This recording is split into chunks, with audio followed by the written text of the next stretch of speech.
Con su venia, y espero que también pueda hablar, porque parece ser que hay un virus que nos está quebrando a varios la voz y a mí también, y espero que pueda responder. Bien, esta defensa tiene la dificultad de hacer sus exposiciones en relación a lo que ya se ha dicho anteriormente por mis ilustres compañeros. Quizá voy a intentar ser lo más breve posible, permitiéndome el lujo, si mis compañeros me lo permiten, de poder interrelacionar varias de las cuestiones que han ido apuntando. Se está alegando, se va a alegar una vulneración del principio de tutela judicial efectiva, una vulneración a un proceso con todas las garantías, precisamente por el gravamen irreparable que se está generando, en este caso a esta defensa, a consecuencia de una improcedente, en primer lugar, fragmentación del sumario, especialmente de lo que hace referencia a la pieza tercera y quinta. En segundo lugar, a un cierre precipitado de la instrucción de la pieza tercera con las consecuencias que luego se dirán. En tercer lugar, a una mutilación de la causa por no existir en esta sesión piezas de convicción que contienen elementos de descargo. Y en cuarto y último lugar, por una puesta a disposición de esta famosa plataforma al fresco que contiene una descomunal documentación que afecta al derecho de defensa. Esta estructuración de proceso, a consecuencia de una inadecuada actividad del Ministerio Fiscal, en los términos que se dirán posteriormente, ha quebrantado, y sobre todo porque es el Ministerio Fiscal quien conoce entre los órganos jurisdiccionales cuál es la causa, es la unidad de actuación que además establece el artículo 2 de su propio estatuto, y por ser, como dicen mis compañeros, una única fiscalía, debería de haber, en este caso, clarificado mucho de las incertidumbres que se generan en esta organización de la causa. Y ello generando un gravamen a la defensa intolerable a los principios de tutela judicial efectiva, de seguridad jurídica y de un proceso con todas las garantías. Efectivamente, una primera cuestión de la que hay que partir es del auto del Tribunal Supremo de 19 de junio del año 2012, que resolvía sobre la cuestión de inhibición que había planteado el propio Tribunal Superior de Justicia de Madrid, donde resolvía con arreglo a los criterios de conexidad y territorialidad que debería de venir aquí la causa que afecta a Valencia, pero como una ampliación del objeto de la que traía su origen en Madrid. Y obsérvese que se está hablando de una ampliación del objeto esencial a las cuestiones previas que en este caso defiende esta defensa. El 12 de diciembre del año 2012 se dicta el auto de transformación. Y tan solo 2 meses después, por auto de 4 de febrero de 2013, se acuerda la formación de otras piezas, las piezas cuarta, quinta y sexta, diciéndose en esta pieza, en este auto en concreto, que la pieza quinta versará sobre presuntas irregularidades en la contratación pública entre la Generalitat Valenciana con la mercantil Onas Market y sociedades vinculadas al mencionado Grupo Correa y que pudieran constituir delitos de prevaricación u otros. Pues bien, entendemos que existe un cierre precipitado de esta pieza tercera, precisamente incluso por cómo mana del propio auto que resuelve los recursos de reforma interpuestos por alguna de estas defensas, donde se venía a hacer referencia al juez, por el juez instructor, para justificar la exclusión de la pieza tercera, de que se trata de una investigación en ciernes, refiriéndose a la pieza quinta. Y a la página cuarta del citado auto se llega a decir que respecto de la exclusión de la pieza tercera del montaje del stand de los grandes eventos de 2009, porque es al final de la instrucción cuando se averigua la posible relación de esta nueva presunta contratación irregular. Todo ello, señorías, cuando incluso se está recibiendo documentación de la Administración valenciana en la pieza tercera. Esto supone un cierre, a nuestro juicio, precipitado de la instrucción que ya incluso se venía a hacer referencia cuando se recurría al propio auto de transformación, porque se estaba generando un gravamen a la defensa, pero además con unas consecuencias jurídico-materiales que más adelante se dirán. Efectivamente, el instructor, en conformidad con el artículo 762.6, puede organizar la causa pueda realizar la formación de piezas para una mejor organización y una agilización de la instrucción, pero siempre que no se viole el principio de indivisibilidad del sumario que establece el artículo 300 de la Ley de Enjuiciamiento Criminal. ¿Se cumplen los requisitos para que se haya podido formar la pieza quinta independiente de la pieza tercera? Pues a juicio de esta defensa no, señorías. En primer lugar, porque nos encontramos ante una identidad de objeto. La identidad de objeto es la presunta contratación irregular en las administraciones valencianas. De manera que no pueden llegar a sustanciarse tantos procesos como piezas hayas en función, como se venía a articular, del tipo de contrato ante el que nos encontremos, los mayores o menores requisitos en la propia contratación. Pero no solamente eso, sino que en segundo lugar porque nos encontramos ante delitos.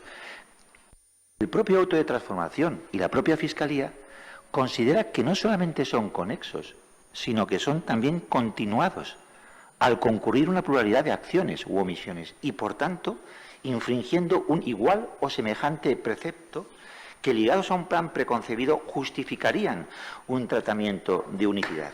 Pues bien, es que precisamente por todo esto debería de haberse en una sola causa realizado la instrucción y el plenario de todo lo que afecta a la contratación, a la presunta contratación con la Administración valenciana. Máxime cuando nos encontramos con unos mismos partícipes, según se está diciendo, con una sola voluntad y por tanto concurriendo un dolo unitario.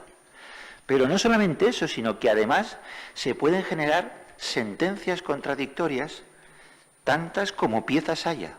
¿Es que acaso, teniendo en cuenta que respecto de varios de los acusados, donde se les está precisamente realizando la imputación de delitos, es en función del poder de decisión, podrá fragmentarse esa responsabilidad en función del tipo de contratación de la cual se está refiriendo en la pieza tercera o quinta? Ya hemos visto las consecuencias que puede conllevar con respecto de uno de los acusados, que es en este caso don Rafael Betoret.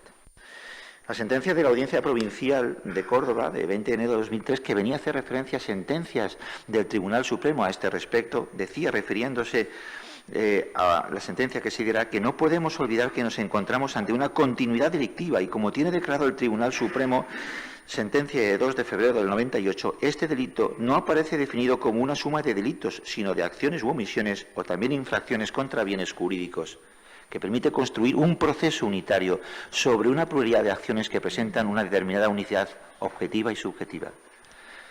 Pues bien, señoría, es que no solamente hay que tener en cuenta esta cuestión, es que también había que traer a colación la doctrina sobre la conexidad necesaria y la conexidad por conveniencia, que solamente en este último supuesto es cuando se podrá permitir la fragmentación de la causa sin atentar al principio de indivisibilidad. Precisamente porque no estemos ante distintos elementos de un mismo hecho, sino ante agrupaciones de hechos diferentes que además dependan de la intensidad del nexo común. Y es que en el presente caso nos encontramos ante un solo hecho, la presunta contratación irregular con las administraciones públicas. No nos encontramos con otros hechos diferentes como podrían ser los de la pieza primera, segunda, cuarta y sexta. Pero es que respecto de esta preocupación, instrucción conjunta del propio Ministerio Fiscal, en un escrito de 18 de mayo de 2010 presentado ante el Tribunal Superior de Justicia de Madrid, decía textualmente: igualmente sería deseable una instrucción conjunta de los hechos relacionados con la contratación de todas las sociedades con las administraciones públicas. Y hablaba de una instrucción unificada. Pero es que también la propia acusación popular, cuando se fragmentaron las piezas, cuestionaba y tenía dudas acerca de la formación de la pieza quinta en relación a la pieza tercera.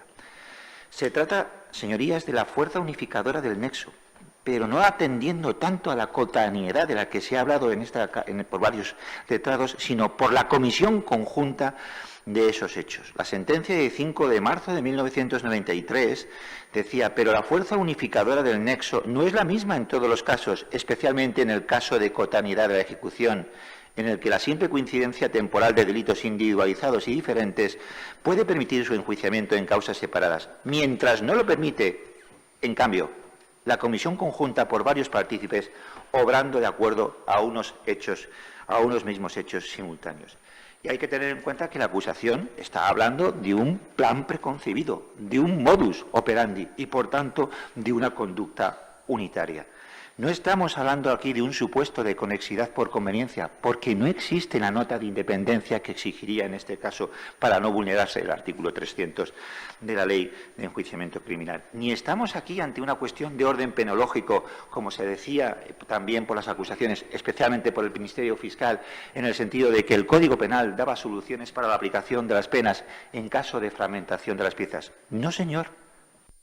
Estamos ante supuestos en el que, a consecuencia de la formación de piezas con una identidad de objeto, nos podemos encontrar con sentencias que son contradictorias, independientemente de que ahora pueda irse a donde se vaya en el propio organismo jurisdiccional, o incluso en el caso de Rafael Betoret, que pueda dar lugar a la sustanciación de procedimientos que jamás debieron de tramitarse de forma separada. Pero es que no solamente eso, nos encontramos ahora con una organización y mutilación de la causa. El artículo 773 de la Ley de Enjuiciamiento Criminal dice que corresponde al Ministerio Fiscal, de manera especial, impulsar y simplificar su tramitación sin merma del derecho de las partes y del carácter contradictorio del mismo. Pero es que el artículo 3.3 de su propio estatuto habla del deber de velar por los derechos fundamentales y el artículo 5 de velar por la salvaguarda de los principios de contradicción, proporcionalidad y defensa. Pues bien, respecto de esta simplificación y ordenación del proceso sin ninguna oposición por parte del Ministerio Fiscal, nos encontramos con la siguiente situación. De Madrid, la causa llega a Valencia. Se extiende en 3 piezas primero. Luego se extiende en otras 3. En Madrid termina extendiéndose en otra causa principal. Y si ya contamos, en este caso, con el caso de los trajes, nos encontramos con la formación de 9 piezas, señorías. Y todo esto se produce cuando hoy, celebrando esta sesión, no nos encontramos con las piezas de convicción, quebrantándose además el artículo 688 de la Ley de Enjuiciamiento Criminal.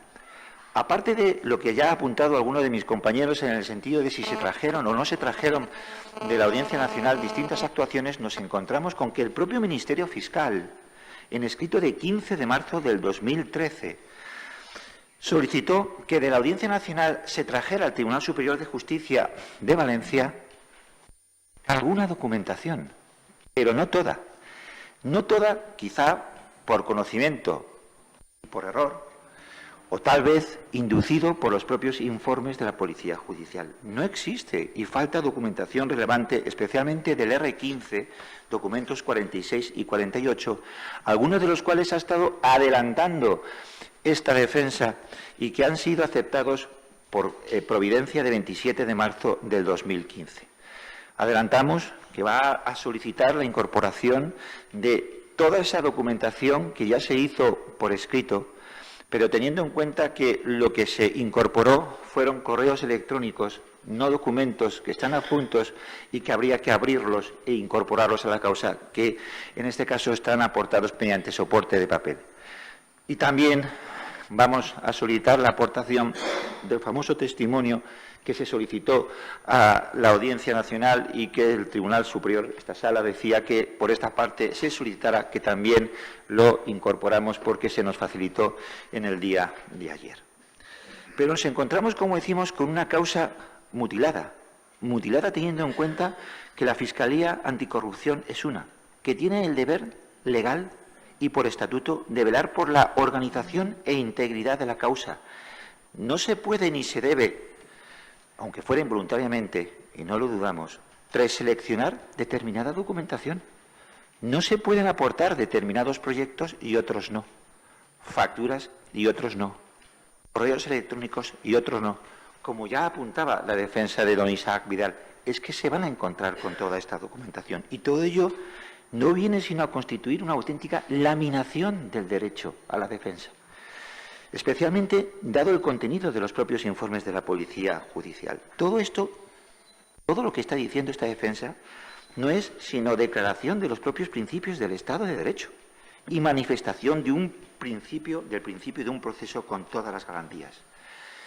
Pero, señorías, alerto desde este momento que los informes que se verán en este plenario, los informes de la Policía Judicial, son sesgados. Tienen consecuencias que son ilógicas. Es más, es que son fruto de modificaciones que se realizan justo a las pocas horas de haber depuesto a alguno de los testigos o incluso a alguno de los entonces imputados, en concreto de mi defendida, llegando incluso a convocar a una de las testigos en sede de Policía Judicial cuando estaba convocada a las 48 horas para que prestase testimonio ante este juzgado. Y estamos haciendo referencia a doña Alicia Mingat. Creerá la sala que son manifestaciones puramente voluntaristas de esta parte, pero llegará a la convicción de que en realidad no lo son y sorprenderán precisamente se sorprenderá del contenido de los informes siempre que se permita la aportación de los documentos que ya se están aceptando por esta sala y de los que se aportan en virtud del testimonio de la Audiencia Nacional. Estoy seguro, y lo digo sinceramente, que mueve esta sala la voluntad de ejercer sus funciones con libertad de juicio y no con prejuicio, porque estamos jugando nada más y nada menos que con el derecho a la libertad de muchos de los acusados aquí presentes, que efectivamente sufren una causa compleja, fragmentada, con pruebas de descargo que no existen en las propias actuaciones, personas que se han quedado sin trabajo, cuyo patrimonio se ha incluso embargado y ahora tienen que soportar una desestructuración y desorganización de este proceso. Esto es un auténtico gravamen para el derecho a la defensa. Y ahora nos encontramos con una plataforma, la plataforma Al Fresco, que se pone en noticia de los abogados que están en Madrid por una providencia de 28 de noviembre de la Audiencia Nacional. Pero es que por providencia de 10 de marzo, es decir, de hace pocos días, se solicitó por esta defensa para que informara de cuál era el contenido de la plataforma Al Fresco. Y nos dicen, y además lo debe de conocer el propio Ministerio Fiscal, que es de 9 teras. Estamos haciendo referencia a una documentación de aproximadamente 10 millones de documentos. Es que es inviable la posibilidad del conocimiento de toda esa documentación, porque además el formato que se nos ofrece, que además incluso se ha pedido por esta defensa, es que nos dieran la posibilidad de más accesos, y no se nos permite. Por letrado, un documento nacional de identidad, y tú te bajas la documentación de esos 10 millones de documentos en estos días. Imposible, señorías. Y por tanto, realmente no podemos compartir con todos nuestros respetos incluso la providencia de esta sala de 12 de marzo de 2015, porque para garantizar el derecho de defensa se venía a pedir a esta sala que se requiriese a la UDEF o al Ministerio Fiscal de por qué y por quién se había decidido traer a esta causa, el día de hoy, parte de la documentación y otra no. Y por tanto, tampoco podemos compartir, con todos mis respetos, que esta sala pueda decir que es que esa documentación corresponde a una causa distinta. Evidentemente no la puede conocer.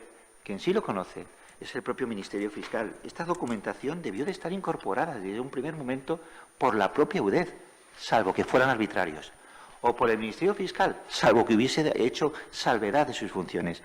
Pero es que obsérvese también, en el mismo escrito al que me he hecho referencia anteriormente, el de 18 de mayo del 2010, que se aporta al Tribunal Superior de Justicia de Madrid, lo que dice el propio Ministerio Fiscal.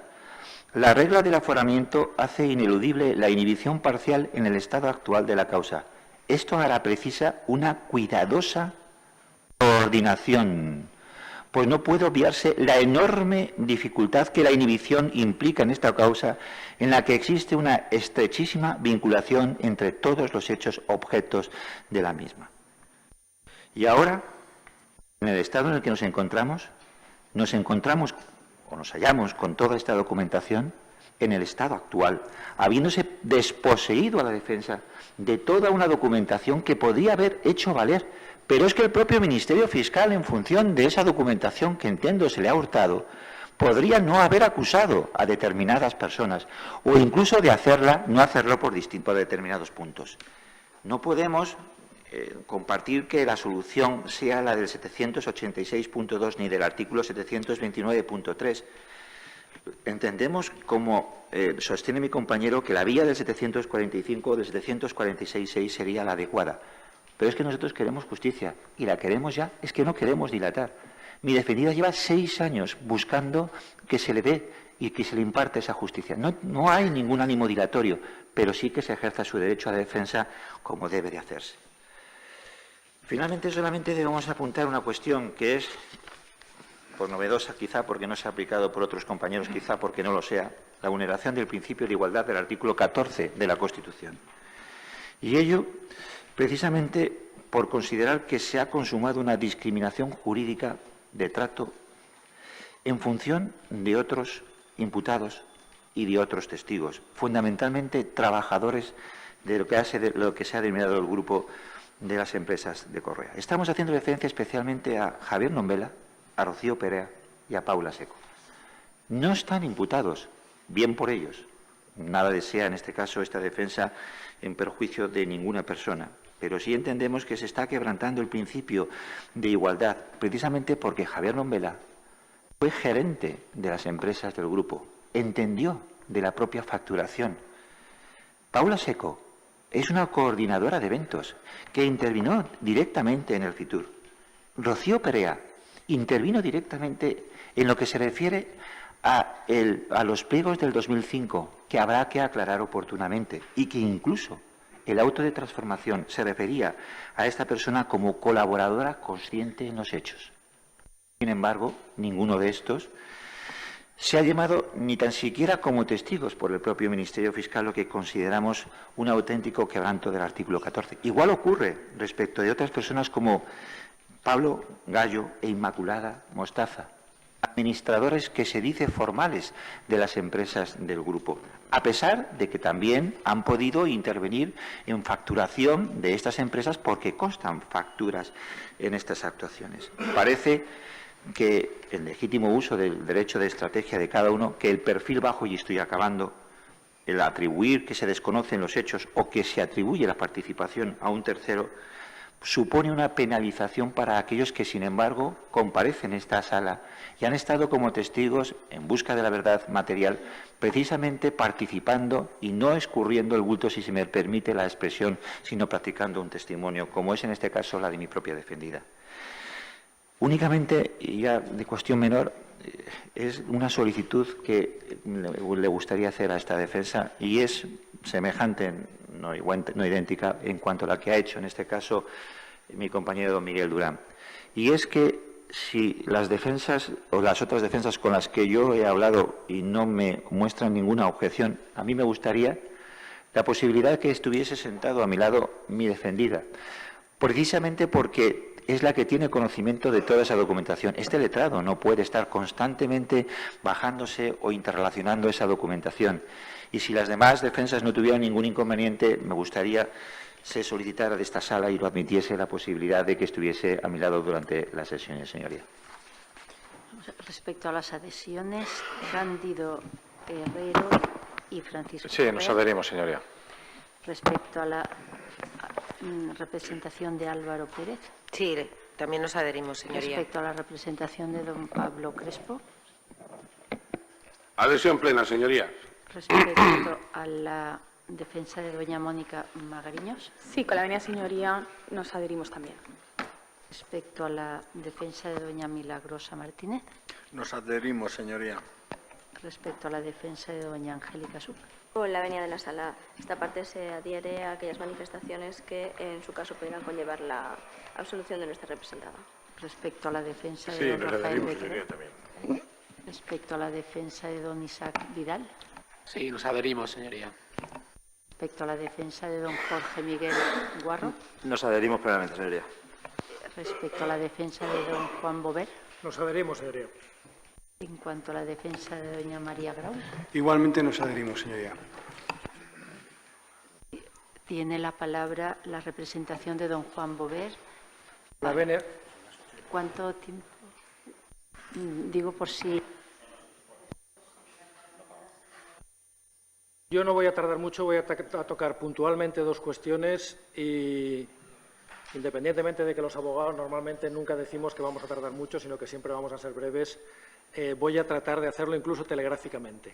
La primera cuestión que voy a tocar es en relación con la falta de imparcialidad por parte del tribunal a la que me he adherido a propuesta de la compañera señora Coquillat, y es introducir solamente una matización. Es que, evidentemente, yo, por lo menos, me he estado refiriendo siempre a la falta de imparcialidad objetiva del tribunal, no a la falta de imparcialidad subjetiva del tribunal, puesto que, evidentemente, los miembros de la sala harán el esfuerzo que todo ser humano puede hacer para ser lo más imparcial posible a la hora de valorar las pruebas, de aplicar el derecho y de dictar sentencia. Era la imparcialidad exclusivamente objetiva, es decir, la imposibilidad de que, una vez resuelto por la sala el recurso contra el auto, una vez resuelto en el auto de 18 de junio de 2013 los recursos de apelación interpuestos contra el auto dictado por el instructor, esas valoraciones y enjuiciamientos que se hace de material probatorio que va a introducirse en el acto del plenario, la sala ya no tiene posibilidad de volver al punto de inocencia que es exigible para garantizar un proceso con todas las garantías a los acusados. Y el segundo punto es abundando y matizando nuestras adhesiones a la infracción del artículo 18.2, proceso con todas las garantías, y el artículo 24, derecho de defensa, en relación con lo que yo considero que es mutilación o falta de integridad de la causa. Con gran detalle, el compañero señor Navarro nos ha expuesto los primeros momentos de dictado de autos de intervención telefónica, dictados de autos de entrada y registro y detenciones policiales por parte de las personas que se sientan hoy en el banquillo. Todo este material probatorio no forma parte de otro proceso. Es cuando empieza este proceso. La sala ha tomado la prevención de tener en este momento todos los tomos que forman parte de la causa, todos los sobres B, todo el material que formó parte de las mesas de contratación y de las subastas, pero le hace falta también las pruebas que se obtuvieron cuando se inició la causa en el año 2008. Y, sinceramente, son encomiables los esfuerzos de los compañeros por saber dónde está, por saber por qué ha ocurrido esto, pero realmente no me importa dónde está. Lo que me importa es dónde no está. Y donde no está es en esta sala para que el tribunal pueda cumplir lo que exige el artículo 688 de la Ley de Enjuiciamiento Criminal y el artículo 726 de la Ley de Enjuiciamiento Criminal, que es el examen directo por parte de la sala de los documentos y de las pruebas. Entonces, no es que estamos también menoscabando el derecho a la defensa de nuestros representados, sino que se está hurtando a la sala la posibilidad de conocer determinado material probatorio que no está en otra causa matriz.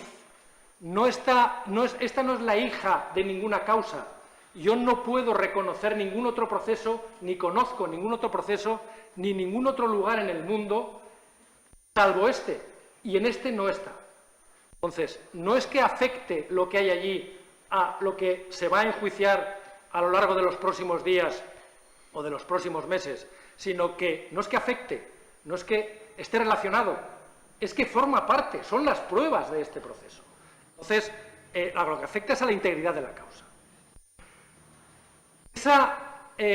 Ese quebranto grave de principio público, no solamente el de defensa, sino el del proceso con todas las garantías, no se puede subsanar, a nuestro juicio, pidiendo que los letrados vayamos aportando los documentos, no solamente por las limitaciones de orden procesal y de orden físico a la que se han referido mis compañeros y que suscribo íntegramente, sino porque no es posible ahora introducir como de nuevo un material que ya debió estar desde el principio en la causa. Es decir, la sala no tendrá que pronunciarse sobre la pertinencia o impertinencia de esas pruebas, entre comillas, cuando lo sean, puesto que esas pruebas ya deberían estar en la causa.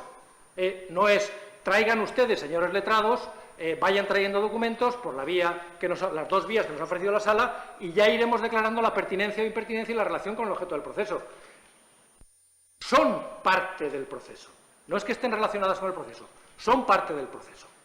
Luego, a nuestro juicio, creemos que también debe la Sala, a la hora de resolver sobre esta cuestión que hemos planteado todos los letrados y a la que nos hemos adherido todos los letrados, también este aspecto, que no solamente incumbe al derecho de defensa, sino al derecho de la Sala a propiciar un juicio con todas las garantías a los acusados y, por mi parte, ninguna cosa más. Respecto a las adhesiones por parte de la representación de don Cándido Herrero y don Francisco Me adhiero, señoría. por parte de la representación de don Álvaro Pérez, También para adherirnos, señoría. por parte de la representación de don Pablo Crespo, Igualmente adhesión plena, señoría. por parte de doña Mónica Magariños, Sí, con la venia de la Sala mostramos nuestra adhesión a la cuestión previa planteada. por parte de la representación de doña Milagrosa Martínez, Igualmente nos adherimos, señoría. por parte de la representación de doña Angélica Suc, Sí, con la venia de la Sala para mostrar nuestra adhesión a aquellas cuestiones que afecten y puedan conllevar la absolución de nuestra representada. por parte de la representación de don Rafael Betro, Con la venia plena coincidencia. por parte de la representación de don Isaac Vidal, Nos adherimos, señoría. por parte de la representación de don Jorge Miguel Guarro, Nos adherimos, señoría. por parte de la representación de doña Felisa Isabel Jordán, Nos adherimos, señoría. por parte de la representación de doña Ana María Grau. Igualmente nos adherimos plenamente. Pues tiene la palabra la representación de doña Ana María Grau para cuestiones previas. Con su venia, señoría. Dado que ya se ha expresado aquí la mayor parte de las cuestiones que vamos a plantear, pues vamos a proceder a mencionar los derechos fundamentales que entendemos vulnerados de mi mandante, porque es preceptivo, es el momento procesal oportuno, y luego pues daremos algunas pinceladas, porque poco más se puede añadir a lo que ya os he dicho, y hay un par de cuestiones atinentes a la defensa en particular de mi patrocinada que también vamos a mencionar. En cuanto a los derechos fundamentales que entendemos vulnerados, son los expresados con la categoría de derecho fundamental de protección reforzada en el artículo 24.1 y 24.2 de la Constitución, en particular el derecho de defensa de mi patrocinada, el derecho a la tutela judicial efectiva, el derecho a un proceso con todas las garantías, que además integra el derecho de acceso a la prueba, reconocido también por los convenios internacionales. Mencionaremos el Convenio de Roma, de protección de derechos humanos y libertades fundamentales, de 4 de noviembre de 1950, en particular los artículos 6, párrafo primero, derecho a un tribunal independiente e imparcial, y además el que sea el establecido por la ley, y el artículo 6.2 del Convenio de Roma también, derecho a un proceso equitativo y, en particular, el derecho a poder acceder a la prueba y de preparar la defensa en condiciones. Las consecuencias, también el Pacto Internacional de Derechos Civiles y Políticos de Nueva York, en su artículo 14, la posibilidad también, la integridad de la posibilidad defensiva.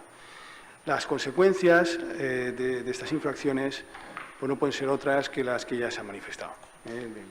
La nulidad de lo actuado y la retroacción a la fase de instrucción, que tiene carácter esto insubsanable.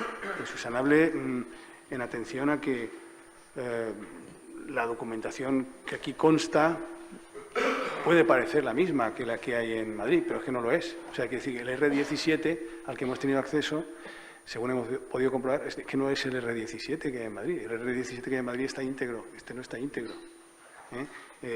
Además, vamos a matizar, ¿no? Vamos a decir además que la documentación que hay aquí aportada pues resulta que o es irrelevante o tiene una naturaleza aparentemente incriminatoria. Y digo aparentemente porque cuando se vea el resto de la documentación ya veremos que esa apariencia incriminatoria procede precisamente de la omisión de otra documentación que desmiente lo que hay ahí. Quiere decir que el sesgo de la selección, quien la haya hecho, desde luego no sabemos a qué criterio obedece, pero desde luego está alejado del establecido por la ley en el artículo 2 de la Ley de Enjuiciamiento Criminal. Antes se hacía mención al Estatuto del Ministerio Fiscal, pero el artículo 2 de la Ley de Enjuiciamiento Criminal es todavía más amplio. Todas las autoridades y funcionarios que intervengan en el procedimiento penal cuidarán, dentro de los límites de su respectiva competencia, de consignar y apreciar las circunstancias así adversas como favorables al presunto reo. Desde luego, la selección esta no es un ejemplo de lo que se exige por el artículo 2.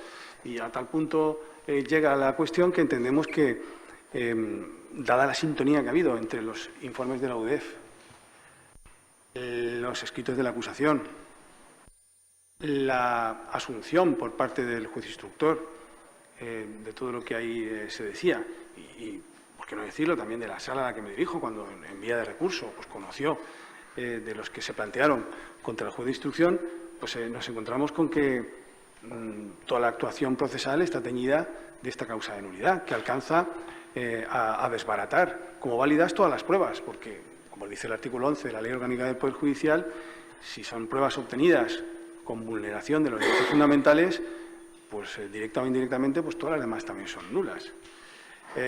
Ya se han hablado, ya se han dicho ejemplos concretos, lo digo porque por no hablar en abstracto, ¿no? Pues se ha mencionado toda la documentación. Bueno, aquí es que se ha dicho ya todo muy bien, mucho mejor de lo que este letrado puede expresar, ¿no? Pero bueno, pondremos el ejemplo, ¿no? Los hechos 8º, 10º, 11º, 15º, 19º y 21º del escrito del Ministerio Fiscal, pues resulta que a la luz de la documentación que se ha aportado, seguramente el Ministerio Fiscal pues no hubiera redactado su escrito de acusación en esos términos. Parece ya una evidencia hiriente, ¿no? Otros ejemplos, otro ejemplo más claro se desprende de los documentos que aportaremos cuando se nos dé oportunidad para ello, porque claro, esta parte pues pretende hacer uso de cualquier oportunidad procesal que la sala le brinde, ¿no? Y bueno, pues son dos documentos que obran en el R17, el de verdad, el de Madrid, y el R15, el de verdad, el de Madrid, que son documentos de Word que resulta que aquí, en el R17 y el R15 de aquí, pues existen otros que son enteramente similares en cuanto a su contenido, pero que presentan unas diferencias en cuanto a los llamados metadatos, es decir, las propiedades que nos revelan la fecha de creación del documento. Entonces, por ejemplo, en el delito de falsedad documental que se imputa, entre otros imputados, a mi mandante resulta que ahí lo que se dice es que se presentó, según la teoría de la UDEF, unas propuestas económicas para la licitación de la edición del año 2007 de FITUR que no estaban bien hechas, porque resulta que las que están bien hechas aparecen ahí en un registro y en el registro lo que aparece es que el documento que digamos es correcto porque hay coherencia entre la letra y el número está creado después de que la mesa de contratación lo viera. Pero es que resulta que esos documentos obrantes en el R17 y en el R15 de Madrid nos damos cuenta de que esto no es así, de que esos documentos resulta que si abrimos los metadatos vemos que están creados de forma correcta y coherente entre la letra y el número con anterioridad a la fecha de presentación de los pliegos, de las proposiciones, quiero decir, económicas, ¿no? Claro, esto es, desde luego, muy chocante. La interpretación que se hace por parte de la UDEF es muy forzada, pero revela por sí sola que, bueno, pues es posible que si se hubiera contado con la documentación completa, probablemente mi mandante no estaría hoy aquí en el banquillo. Claro, incidimos en lo que se ha dicho antes, es decir, que las limitaciones de esta defensa a la hora de acceder a aquella documentación pues es muy grande. Dependemos de la selección que hacen otras partes conforme a sus propios criterios, que son incluso partes teóricamente incompatibles con la defensa, o podrían llegar a serlo, no lo sabemos, ¿no? Según cómo se desarrollen las actuaciones. Pero resulta que claro, se nos pide que aportemos aquí testimonio de actuaciones, y yo qué pido, si no sé lo que hay allí en Madrid, ¿qué pido? Lo he pedido de todas maneras. Lo hemos pedido alegando pues, que tenemos un interés legítimo y hemos solicitado pues, en sendos escritos al Juzgado Central de Instrucción de Madrid que se nos dé testimonio de la diferencia entre lo que se mandó aquí a Valencia y lo que hay en Madrid. O si no puede ser, porque no hay forma de dirimir o de discriminar lo que hay ahí, pues por lo menos que se nos dé esa clave de acceso. En segundo lugar, también hemos pedido testimonio de estos dos documentos del R15 y del R17 a los que aludíamos, que todavía no nos ha contestado el Juzgado Central de Instrucción. Veremos en qué términos se nos realiza, pero realmente entendemos que las limitaciones con las que contamos son tales que los cauces que la Sala pues, nos ha ofrecido pues, no son suficientes para culmar el derecho de defensa. Aquí ya los otros compañeros ya lo han explicado muy bien, que hay, si se quiere se puede, si se quiere se puede. Es decir, que hay cauces legales, hay otros artículos que permiten la suspensión, permiten el ejercicio del derecho de defensa de forma plena, ¿no? Y esta es una cuestión que entendemos que la Sala debe ser sensible a ello, ¿no? Porque si por una de aquellas resulta que no hay nulidad de actuación ni retroacción, no hay suspensión, y resulta que viene, no sé, otro tribunal superior, el Tribunal Supremo, el Tribunal Constitucional, el Tribunal Europeo, y dice que el juicio no vale y que hay que repetirlo, no sé, esto pone los pelos de punta, yo creo que a todos, no solo a los imputados, sino yo creo que a todos los que estamos aquí, imagino que también a sus señorías ilustrísimas, ¿no? Y no solamente por el trabajo que esto implica, ¿no? Sino por el coste personal, el coste emocional, el coste económico, la inutilidad, ¿no? Quiero decir que yo creo que si se tiene un poco de sensibilidad hacia lo que es el derecho de defensa, hay medios, ya lo han dicho los compañeros, de esto pues darle una salida, ¿no?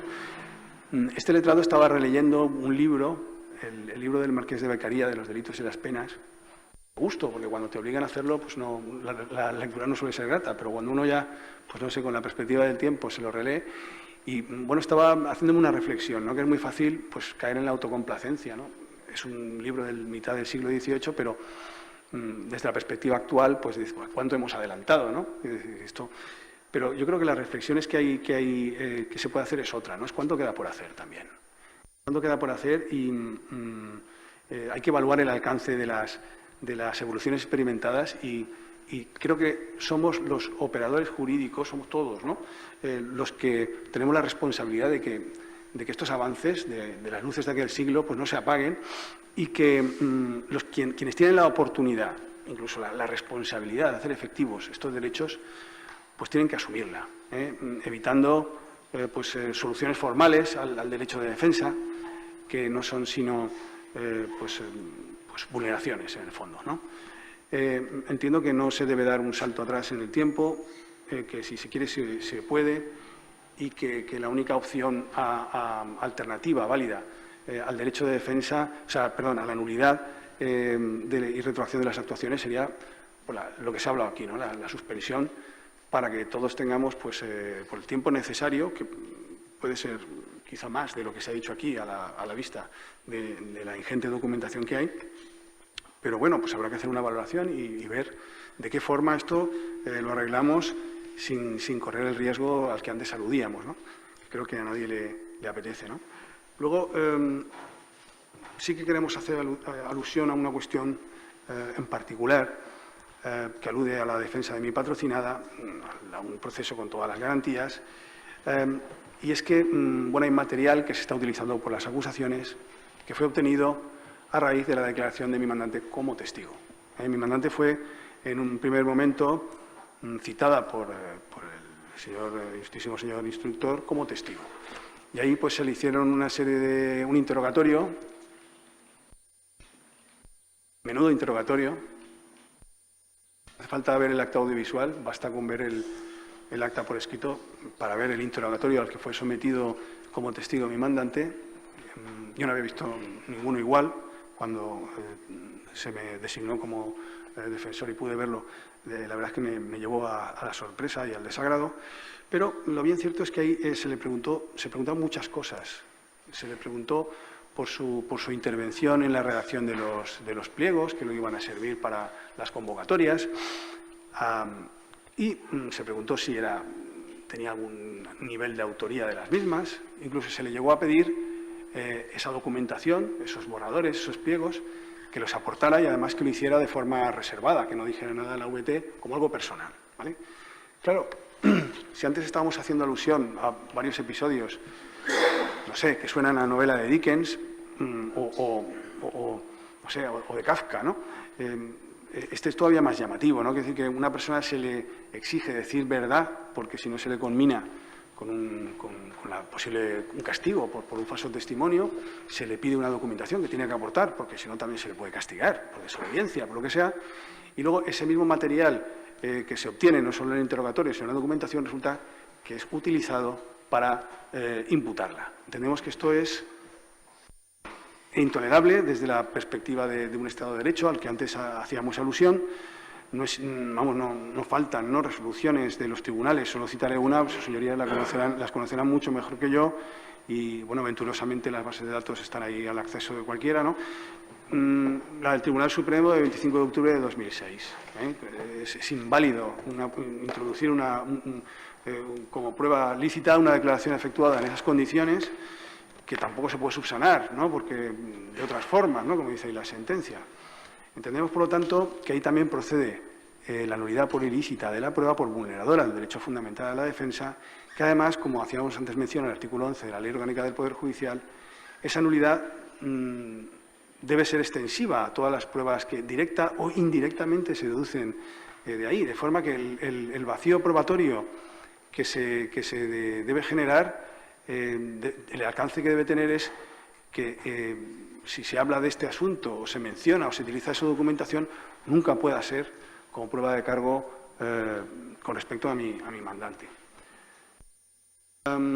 Bueno, también haremos alusión a dos cuestiones. Tampoco esperamos quizá una resolución expresa al respecto porque ya están resueltas, pero claro, este es el momento de alegar la vulneración de los derechos fundamentales y si no lo hacemos, pues resulta que luego nos podrían decir, mira, no lo ha dicho usted, ¿no? Ya lo dijimos en nuestro escrito de recusación, ya lo conocen sus señorías, que presentamos en su momento, al cual se adhirieron muchas de las defensas, pues por qué entendíamos comprometida la independencia de la Sala. Al igual que el compañero que me ha precedido y en el escrito de recusación ya lo manifesté. Desde luego no nos estamos refiriendo a ninguna causa de recusación subjetiva. Estamos convencidos de que sus señorías ilustrísimas no tienen ningún interés personal en que se comprometa o su independencia ni nada por el estilo, pero entendemos, nos vamos a remitir a aquel escrito, porque ya está extensamente expresado allí, pero que el contacto con el material instructorio, la valoración que se hace del mismo, las dudas que expresan, los indicios que vivamente pues, señala la Sala como justificantes de que la imputación de mi mandante, pues hacen que obviamente no somos máquinas, o sea, somos personas, no somos un ordenador que reseteamos, apretamos un botón y nos quedamos en blanco. No es así. Entendemos que, como ya se ha dicho antes también, no quiero ser pesado, y sobre todo por la hora, y que soy el último, estaremos todos deseando irnos, pero bueno, entendemos que esto también es una cuestión que dejamos dicha porque tenemos vulnerado un proceso de todas las garantías y al juez independiente, siempre con todo el respeto a sus señorías ilustrísimas y con la precisión que hemos hecho acerca de que tenemos que es una causa objetiva que además viene siendo aceptada, como decía la compañera Ángela Coquillán, de ordinario por todos los tribunales que de alguna manera pues, entran a conocer de esto, ¿no? Y por último, hacer alusión pues a la incompetencia de jurisdicción. En este sentido hay sintonía entre lo que se manifestó por la Sala cuando lo manifestó y por este letrado, el escrito que presentó en su momento, y bueno, pues vamos a invocar la causa, por los motivos que decíamos antes. No hay contradicción en este caso con el criterio de la Sala, que se ve obligada por la resolución del Tribunal Supremo pues a hacer este juicio, ¿no? Pero tenemos que decir también que ahí está una vulneración del juez ordinario predeterminado por la ley. Y bueno, pues tenemos que mencionar también que hay interpuesta por esta parte, pues un recurso de amparo que ya anunciamos informalmente cuando nos reunimos para el calendario, por lealtad procesal lo advertimos, que todavía el Tribunal Constitucional no ha dicho nada. Se solicitó también la suspensión, pero ya veremos esto cómo queda, informaremos a la Sala en cuanto tengamos alguna noticia. Y pues nada más, señores ilustrísimas. En cuanto a las adhesiones por parte de la representación de don Cándido Herrero y don Francisco Correa. Nos adherimos, señoría. Por parte de la representación de don Álvaro Pérez. Sí, para adherirnos, señoría. Por parte de la representación de don Pablo Crespo. Nos adherimos, señoría. Por parte de la representación de doña Mónica Magariños. Sí, con la venia de la Sala nos adherimos también. Por parte de la representación de doña María Milagrosa Martínez. Con la venia nos adherimos igualmente. Por parte de la representación de doña Angélica Suc. La venia de la Sala para adherirnos a aquellas cuestiones o manifestaciones que conllevan la absolución de nuestra representada. Por parte de don Rafael de Torek. Lo propio, señoría. Por parte de don Isaac Vidal. Nos adherimos, señoría. Por parte de don Jorge Miguel Guarro. Nos adherimos, señoría. Por parte de doña Felisa Isabel Jordán. Nos adherimos, señoría. Y por parte de don Juan Bover. Nos adherimos a excepción de la cuarta, incompetencia de jurisdicción, por las razones ya expresadas con anterioridad. En el día de mañana a las 9:30 se reanudará la sesión. Una cosa que quería decir esta defensa, decíamos que aportábamos la correspondiente documental que está aquí a disposición, es decir, con 16 CDs para todas las partes y el correspondiente testimonio que se nos entregó en el día de ayer, que está aquí justo. Es que estamos todavía en el de las cuestiones previas. Perfecto, Para prueba, solamente. después.